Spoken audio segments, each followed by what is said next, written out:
Welcome to the Mentor Podcast, where the most highly motivated entrepreneurs come to get their weekly dose of financial stability with host Ron LeGrand, as well as other nationally recognized thought leaders who will teach you how to get, grow, and protect your wealth. Well, hello, everybody. Welcome to another edition of the MentorPodcast.com. Today's subject is short sales.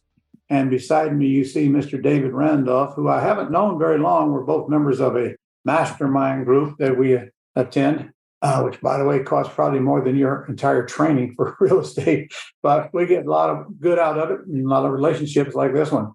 So I've asked David to come here today to clear up this short sale myth that everybody's been talking about. There were times in my career when it was the thing. Then it went away for a while, and now it is back. It's about like everything else. So welcome, David.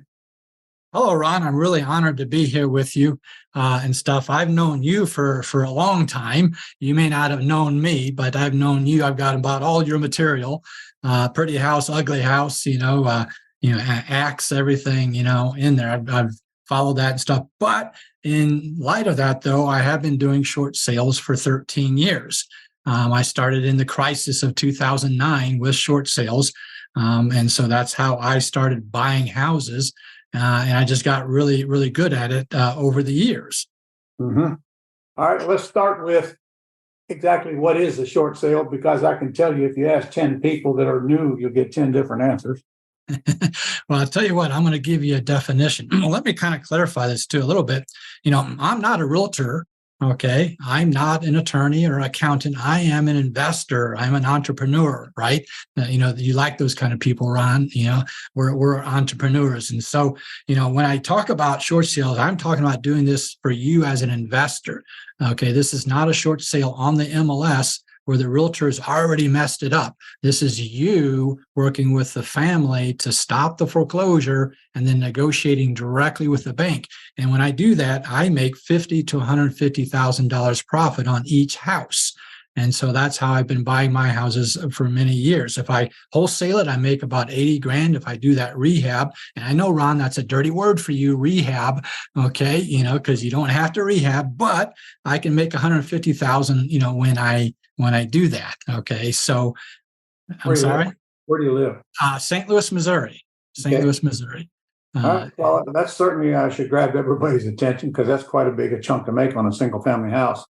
So I tell you what, let's start with you tell me what are the best prospects for a short sale. Yeah. So, for me, I like the people that have a foreclosure date. Okay. They are the easiest, lowest hanging fruit because they're desperate, right? If you're in a non-judicial state, okay, like Georgia or Texas or Missouri, they've got like 21 days, 30 days. In judicial states, they might have 90 days or maybe a couple of years, like you guys in Florida, right? 6 months here.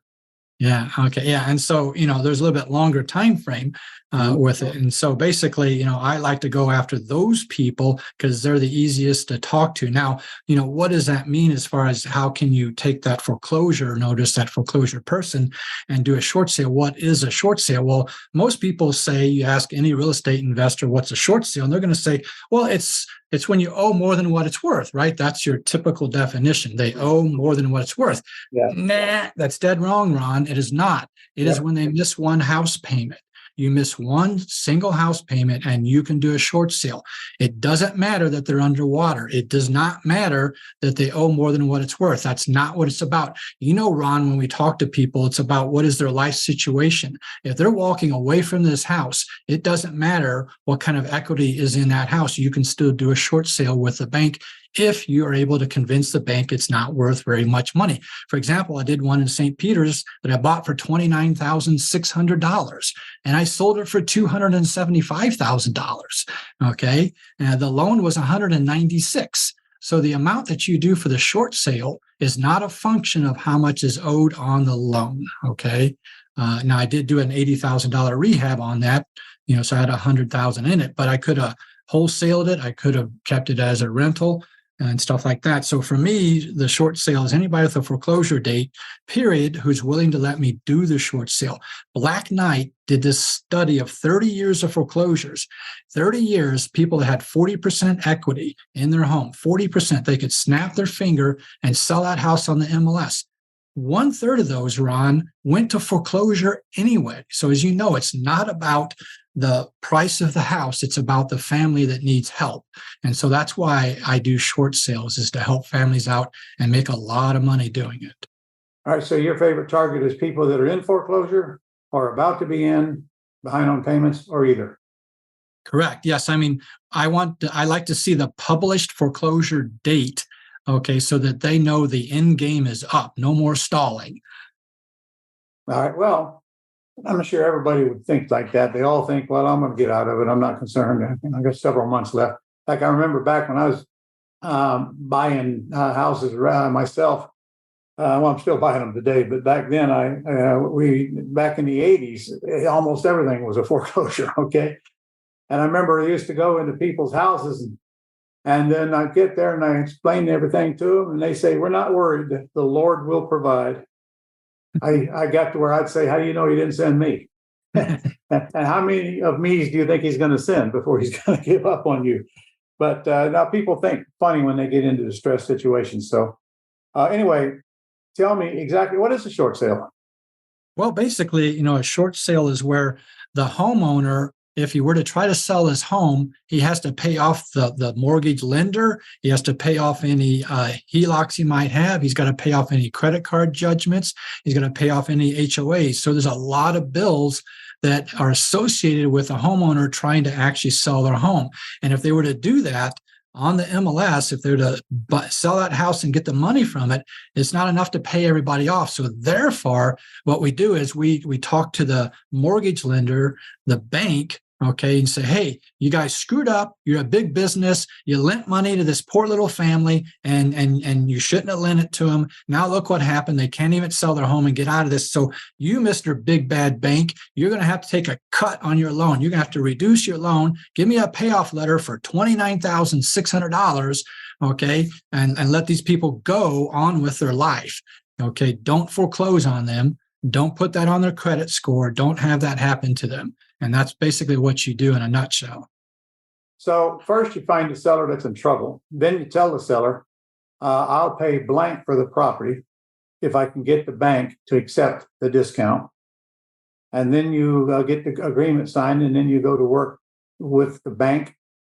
Exactly. So talk me through that process. Well, you got to also stop that foreclosure date too. So remember, when I say I'm targeting those foreclosure date people, so, depending on the type of loan it is, I've got 3 different ways to stop that foreclosure date within even a couple days of that foreclosure date. So once you get that stopped, now that gives you some breathing room to work with the bank. And so what happens at that point is you basically are going to call for an appraisal. You're going to have the bank send out their own appraiser. It was a bank that forced me to pay $29,600. They sent 2 people out, not 1, but 2 people. And they determined that the value of that home was $29,600. And I agreed to pay it. Okay. And so you're going to let them send their person out, but you're going to do these things with the bank and these paperwork and these documents and things that you're going to send in. They're going to approve them. They're going to review them.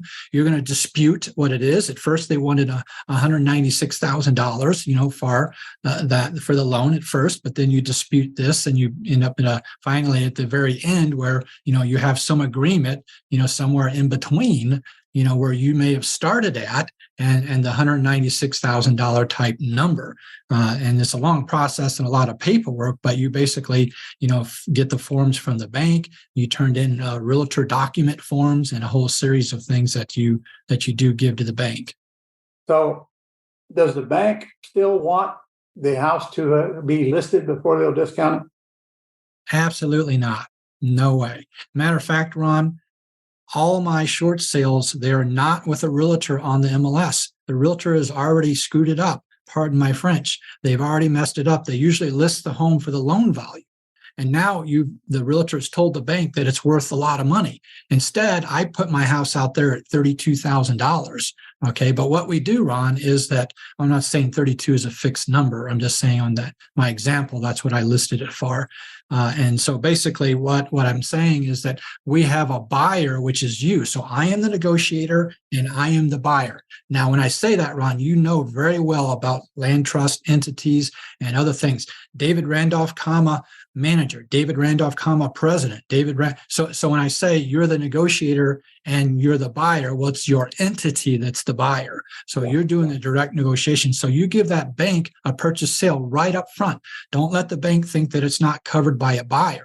That's bad news. They'll come out and the bank will try to then figure out what the price is on their own. So you have basically a purchase sale contract you submit to the bank. And right. so on the MLS, you just mark it basically like what I would call pending or active under contract immediately. Well, the question was, though, I know back when I was doing them actively, the bank wanted to see that the house was listed before they would consider the short sale. No, that's not really the case. So here's the example. Okay. Freddie Mac wants 5 days between the listing date and the purchase sale date. So we give them a listing contract dated on this date. We give them a purchase sale contract date on this date. They're 5 days apart and we submit it to the bank. Okay. So you have to give them a listing agreement. Yes. You give them a listing, but it's not on the MLS where people can see. Right. Okay. Well, that's a good point. You can list it without having to run the MLS. So you get a realtor to provide the listing agreement, right? Yes. Okay. Yes, I pay a flat fee to my realtor to do that. All right. So now when you submit it to the bank, actually the bank's going to tell you what they want, aren't they? Yes. Oh, yeah. There's no negotiation, Ron. You turn in your purchase sale contract, and then they're going to come and tell you what they want. It's not really, quote, a negotiation. You don't call yourself a short sale negotiator. You call yourself a short sale processor. They call themselves a short sale negotiator or a loss mitigation department. Okay. But you are just a little guy. You're just processing paperwork. Then how do you determine what to offer on the property knowing you're going to get a big discount? Oh, that's the magic sauce, right? Okay. How do you do that? Let me give you an example how not to do it.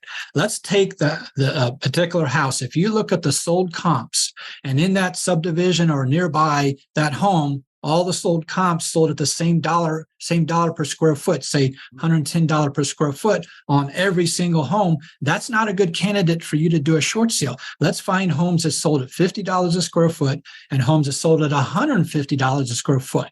And then let's convince the bank through the way I do my short sales for 13 years that it might be worth the $50 a square foot price.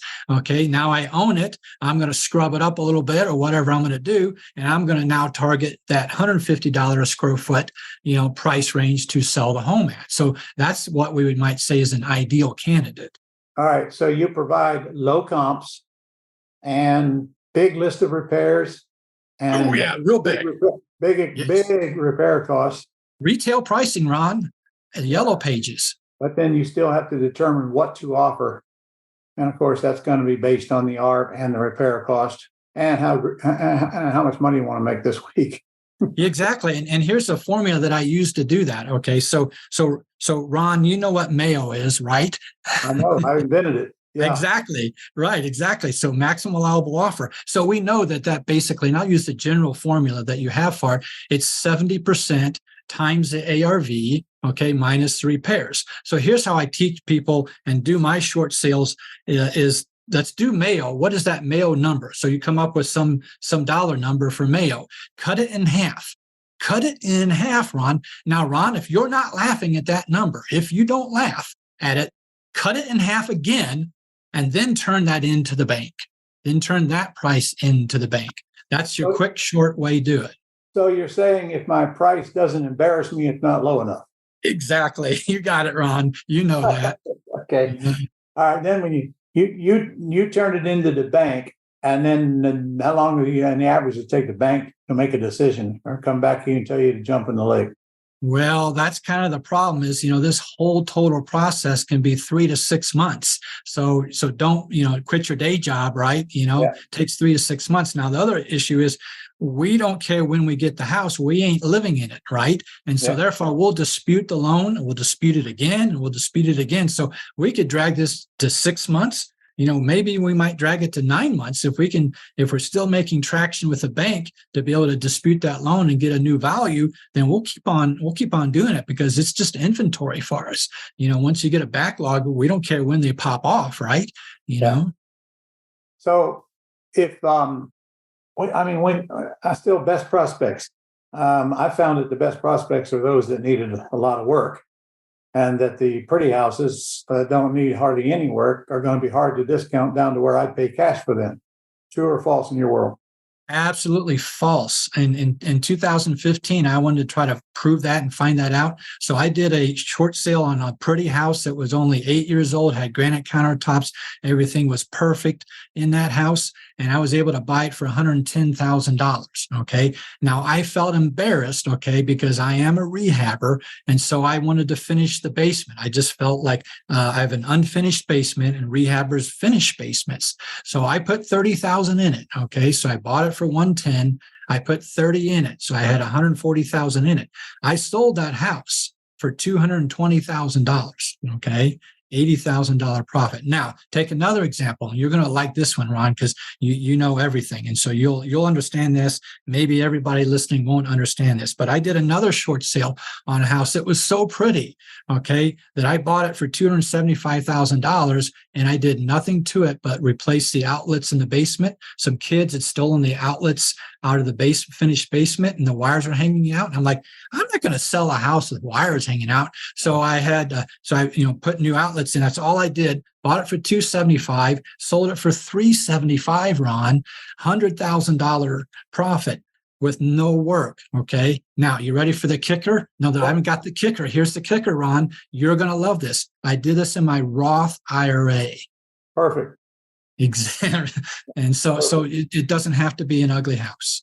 For those folks listening, that means he's not paying any income tax on that sale. Ever. All that money gets to go tax-free for the rest of his life, unless he screws it up and the IRS comes, takes it away from him or something like that.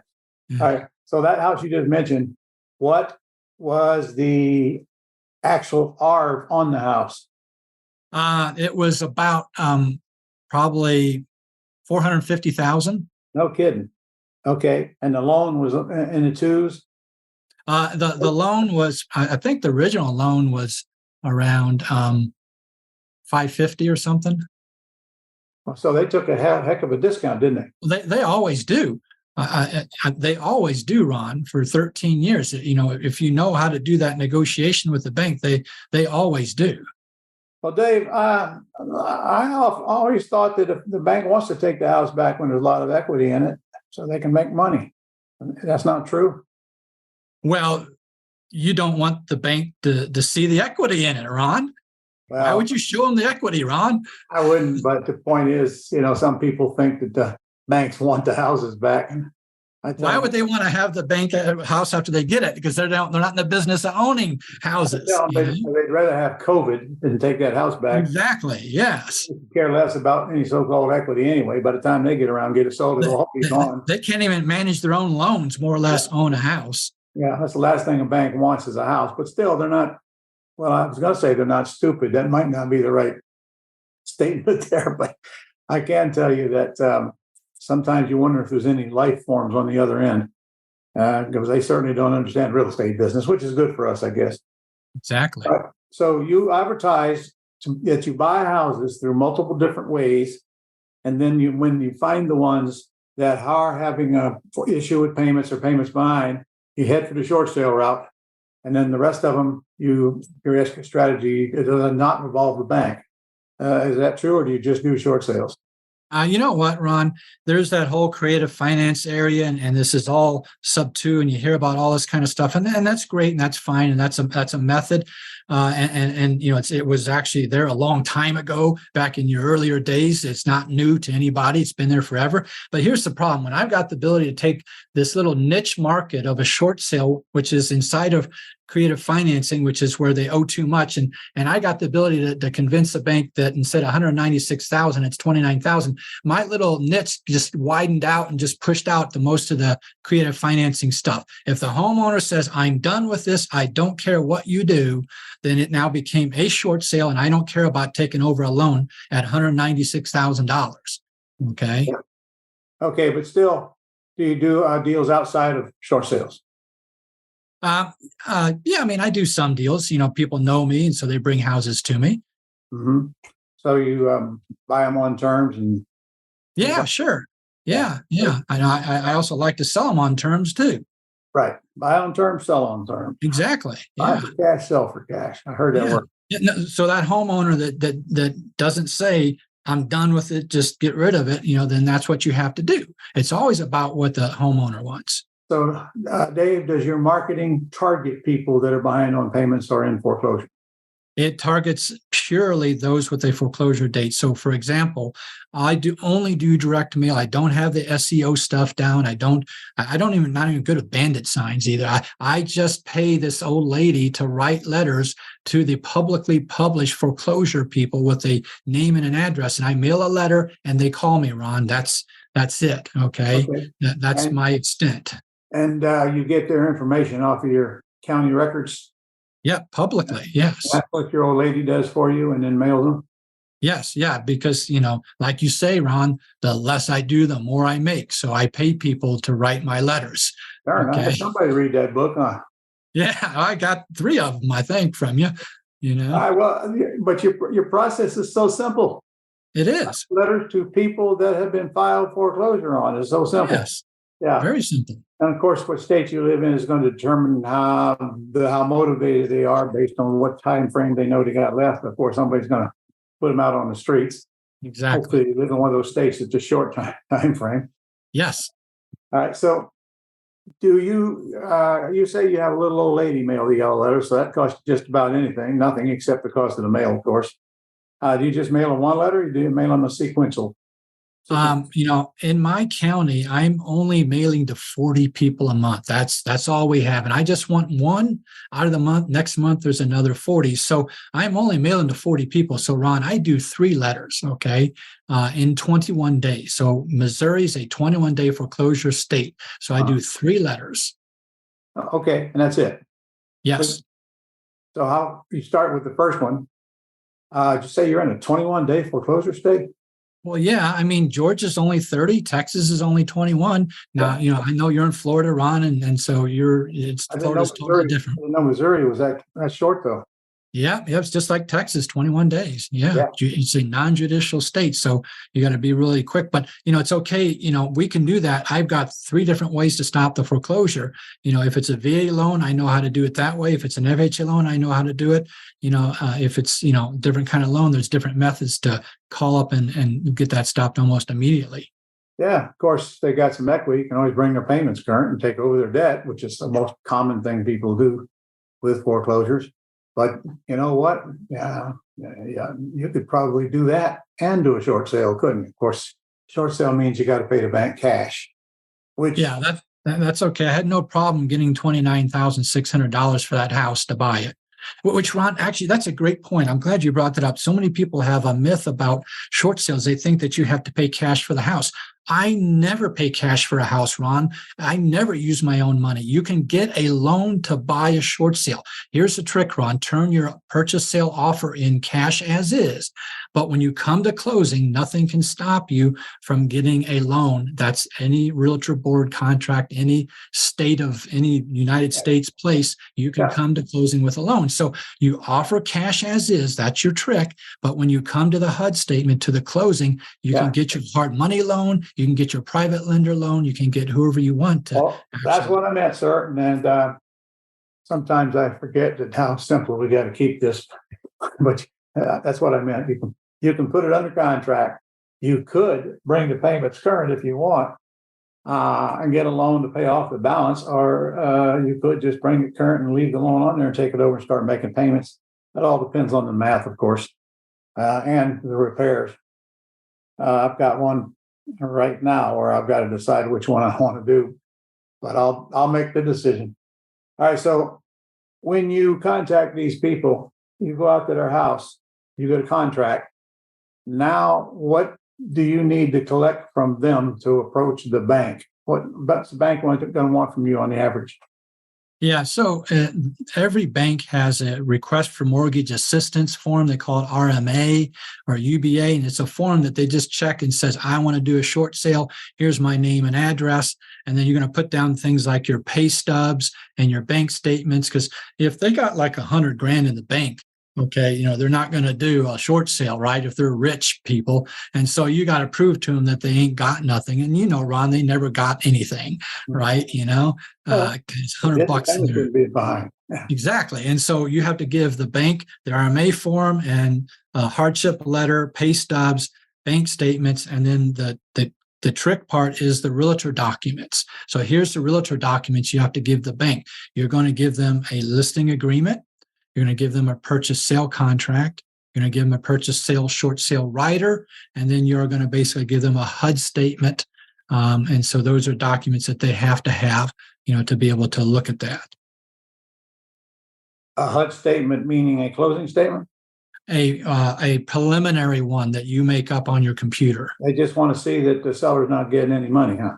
Exactly. Yeah, they want to see the net to the bank. And they want to see that the seller gets zero. Now, look, there's a lot of reasons to do the short sale because in it, we get the bank to pay them usually $3,000, okay, as a seller incentive. There's a lot of important reasons. They get to stay in the home longer, saving their money up, and they get the deficiency wiped out. You don't ever do a short sale and allow the bank to come after them for the deficiency. Ever, never, no way should you do that. You have to get the deficiency to zero so they can walk away from this, get time in the house, and get some money when they move. That's an important point because most people don't realize the bank can keep coming after them even after they lose the house. Yep, 7 years in Missouri. Take their credit, take their assets, and probably put you in a divorce situation if you're not careful. Exactly. They can garnish your paycheck. Yeah. All right. So basically, it's just learning the system and getting and understanding the forms that you need to get. But again, the bank will tell you what they want and send them to you. Because I would imagine different banks are going to have different forms. Yeah, each bank, yes, right. Each bank has their own form, though they're nearly identical. The letterhead at the top just says Bank of America or Wells Fargo, but the content on it is nearly the same. Okay. So do you just work in St. Louis or do you work in other cities? Oh, no. I've got people all over the United States doing short sales. Matter of fact, my last 5 students each made $100,000 profit on their very first short sale that they ever did. And Ron, it's because the banks are dumping the houses and nobody knows it. The banks are dumping the houses due to the forbearance and the COVID and the moratorium that was put in place, that they've got 1.8 million delinquent loans sitting there right now. Okay, that they can't sell the home because they don't own it. The bank is waiting for you to turn and offer it. Yeah. And when they started this moratorium stuff, they forgot to tell these poor folks that they're going to have to requalify for that loan when they reinstate it. Yeah, they owe all the money. Yeah, and I'm going all this time not making my payment. I probably defaulted on several other things, and I'm not going to get I run across them all the time. The bank said, no, we're not going to reinstate you. It might be a case there against the government. I don't know, but that's not for me to decide. But in other words, what you've done is taken a niche out of the big world of real estate and concentrate on that niche. And they're easy to find. They're right on public record. And you don't do much of anything except mail them a few letters, and that's it. You only mail 40 a week. That's probably about what it would be here in Jacksonville, Florida, where I live. We don't have 40 a month. Yeah. 40 a month. Well, I watch the foreclosures, and we actually bid on them. But if there's more than 40 a month, there ain't many more. We're in a city of 1.5 million. So it's not like I got to spend a lot of money on mail. Yeah, this isn't that wholesaling $10,000 a month stuff that you hear, marketing materials and mailing to every Joe Blow brother out there. Okay. So you got an old lady doing it. She hands dressing envelope, puts a stamp on it, tucks in the flap. Puts a smiley sticker on it. Okay. So the flap doesn't come open. In other words, it's a letter from grandma. They're not Exactly. going to throw it in the trash before they open it. Exactly. And it takes them about 2 seconds to read it. And so you just fix the two biggest problems in direct mail, getting the letter open and getting the letter read. And then, of course, the last one is getting them to respond. And I think that has to do a lot with the timing, whether it's the right timing for them or not. I mean, sooner or later, they're going to have to do something. So you keep hitting them so when the time is right, they'll respond to you. That's called sequential mailing. And I'll tell you what, I mail an awful lot of letters in my life, and I've learned the hard way that you'll get a lot more deals on the follow-up than you do on the front end. And your deals take a while. Yeah. And Ron, if I don't have a deal by the 21st of the month, then I will break down and call them or send them a text message. So if I only want one per month, Ron, this isn't like mass whatever. I mean, I've got over $3 million in my retirement accounts in cash from real estate, Ron. Okay. By listening to you 15 years ago, okay, I instituted IRAs and I mixed it with my LLC. And when I made too much money in my LLC, Ron, I started doing deals in my IRA when my wife wasn't looking. Okay. And so, I've got over 3 million in cash, and that's because, you can make so much with short sales. You don't have to do a lot of deals. So for me, I want one per month, and I mail those letters out. If I don't get the phone call by the 21st of the month, I get a little worried because I don't have a deal. So I will break down and send them a text or maybe call them, okay, at that point during the month, and try and push them a little more into taking action. Yeah. All right. Follow up. Yes, exactly. Yeah. And that could include text as well as phone calls and letters. I don't tell anybody to go knocking on the door anymore. As far as I'm concerned, that's a good way to get killed. You never know what's behind that door. So, if I can't get them to call me with a letter and a text and a phone call, no knocking on doors, because everybody used to preach, go door knocking. I got to tell you, I had a property manager working for me one time, and he went to collect a $10 late penalty on a fourplex with HUD tenants in it. And he and the tenant got in an argument, and the tenant put a knife in his heart for $10,000. And today it's a lot worse with the drugs out there. I don't want anybody knocking on doors. At least that's my opinion. Well, listen, it's a good opinion, Ron. But I will say I try to do houses that are more in the $250,000 price range. Not that they don't have knives and they don't have the same kind of problems on it. But if you're going to do the door knocking, anyone listening to this, if you're going to do it, because some do, at least go out in pairs. Go out with somebody else. Okay. Good idea. Yeah. All right. How do we get a hold of you here? Let's give them someplace to contact you. Well, there's lots of ways. I've got a website. If you want me to give them my website, okay. Well, let's do this. Let's give them thementorpodcast.com / we're going to call it Randolph. Okay. We just made it up. All right. By the time they get this, it'll be right below. You can go down and press the link, guys. And so do you have a training course on short sales, I assume? Yeah, Ron, I've got a free video and slides that shows you how to do that. I'd like to give all your people something free when they go there, if they'd like to. Let's tell Debbie that, and that's what they'll be behind that link. Ron LeGrand on thementorpodcast.com / Randolph. All right. So then we'll know the leads, they're yours. Okay. Any a piece of brilliant advice you want to tell our listeners before you leave? Just that I think that people don't understand the banks are dumping the houses. Okay. It's not in the mainstream media. Okay. But, when I've got students making $100,000 on their first short sale, I never did that, Ron.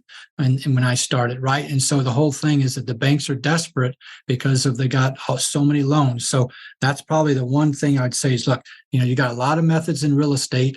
Okay. This is one of the tools in your tool belt. Okay. Yes. Don't walk away from a house. Okay. If anything, get a hold of me, because I'll pay you money for your short sale lead. Okay. If you don't want to do it, call David, All right. Okay. You just, that was very good stuff. Frankly, I learned some things there myself.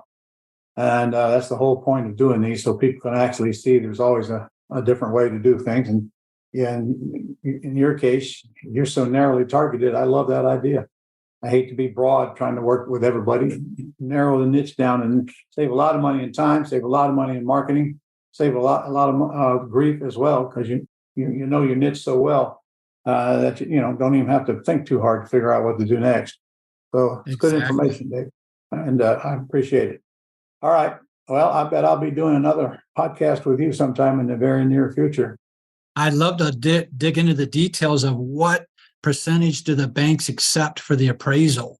Okay. So we just talked about them doing one, but now how much of that will they accept? It's not the appraisal amount, Ron. It's under that. And we could do a whole nother podcast on how do you determine what percentage under the appraisal will they accept with the different kinds of banks. All right. Well, let's line that up. I'll tell Debbie to line that up. Okay. That's something sounds very interesting to our listeners. It was a real honor, Ron. I appreciate being on here. I really admire what you've done for the industry. Just old. That's all, Dave. Just been around a long time. That's all. All right. Well, I appreciate you, sir. Thank you for your contribution today, and we'll be seeing you very shortly. Okay, Ron. That's all for this edition of the Mentor Podcast. To connect with Ron and learn how you can attain financial freedom, as well as up-to-date strategies to grow and protect your wealth based on today's discussion, go to www.connectwiththementor.com.